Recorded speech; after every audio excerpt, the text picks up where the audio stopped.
अस्सलाम वालेकुम मोअज़्ज़ज़ सामीन, आपकी खिदमत में हाजिर है अबू सुलेमान। दोस्तों, मैं ना कोई मुफ्ती हूँ, ना मैं कोई आलिम हूँ, ना मैं कोई कारी हूँ। मेरे लिए यही एजाज़ काफ़ी है कि मैं अल्लाह का बंदा हूँ और रसूलुल्लाह का उम्मती हूँ।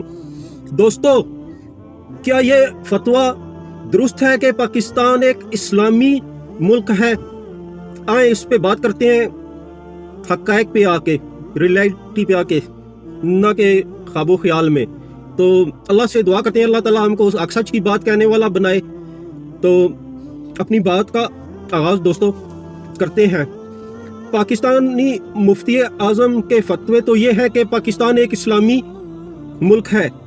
हालांकि मुफ्ती साहब सरासर गलती पर हैं। आप बोलेंगे वो किस तरह? मैं बताता हूँ, किसी शख्स के मुसलमान होने के लिए ज़रूरी है कि इसका अकीदा बगैर किसी शक व शुबा के इस्लामी हो। अगर कोई शख्स इस्लाम के तमाम अकीदों को मानता है लेकिन एक को नहीं मानता, तो बेशक वो तहज्जुद गुजार क्यों ना हो, वो काफिर हो जाता है। बिल्कुल यही मामला रियासत का भी है। रियासत का अकीदा इसका कानून है। रियासत ने किसी एक अकीदे का इनकार नहीं बल्कि इस्लाम के किसी एक अकीदे को भी नहीं माना है। इस्लाम में सूद हराम है और अल्लाह से जंग है। जबकि दोस्तों 1965 का वही कानून जो अंग्रेज का था, वही लेकर उसको आगे बढ़ाकर हम आज तक चल रहे हैं। हमारी पूरी मईशत का दारोमदारी सूद पर है। इस मौके पर इलामा इकबाल का एक शेर है, उसका तर्जुमा है कि ये जो बैंकों का निज़ाम है, बैंकिंग निज़ाम है, ये शातिर यहूदियों की चालाकी और शैतानी ज़हनों की पैदावार है। अल्लाह अकबर। तो मेरे प्यारे दोस्तों, लेकिन पाकिस्तान में सूद सरकारी सतह पर जायज़ है। इस्लाम में शराब हराम है, लेकिन रियासत पाकिस्तान में शराब के परमिट जारी किए जाते हैं। सबसे शर्म की बात तो यह है कि हिंदू काफिर होते हुए वो शराब पर पाबंदी के खिलाफ असम्बली में बिल जमा करवाता है कि शराब पे पाबंदी हो। एक काफिर, एक गैर मुस्लिम। अल्लाह अकबर। मुफ्ती इकराम साहब, अगर आप अपने घर में कोई फैसला सुनाए और आपके बीवी और बच्चे इस फैसले पर तबसरा करें कि वालिद साहब का हुक्म मानना चाहिए या नहीं मानना चाहिए, या इसमें यह तरमीम करनी चाहिए, यह करनी चाहिए, तो क्या ये आपकी तौहीन नहीं होगी?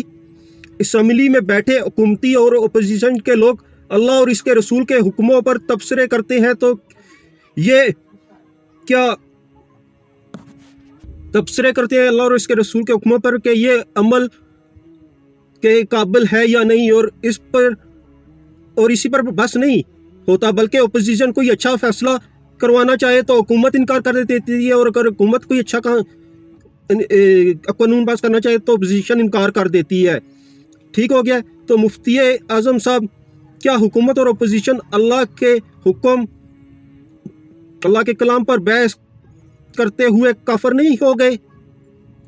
बताएं इसका जवाब। तो क्या चोर के हाथ काटना और कातिल और जानी पर हद जारी करना बुरा अमल है? रियासत पाकिस्तान मुसलमानों के जख्मों पर मरहम रखने की बजाय काफिरों को अपनी मुसलमान बेटियां बेचकर और मुजाहिदीन को कत्ल करने में काफिरों की मदद करके इस्लामी मुल्क कहलाने के लायक है क्या फिर ये? बताएं। अल्लाह का कानून तो हमें काफिरों से दोस्ती लगाने से मना करता है।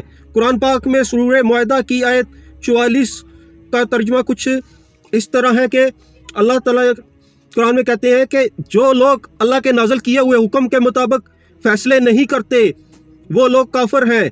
मुफ्ती आज़म साहब, आप हमारे उस्ताद हैं, बहुत इल्म है बेशक आप लोगों के पास, और काबिल एहतराम भी। बराए मेहरबानी हम पर भी ज़रा नज़र करम फरमाएं, हमें भी समझाएं कि इस्लाम में किन असूलों के मुताबिक पाकिस्तान में इस्लामी रियासत, ये इस्लामी रियासत है पाकिस्तान। क्या हमारे इदारे, हमारी अदलिया, हमारे सियासतदान, क्या ये मुनाफिक नहीं है?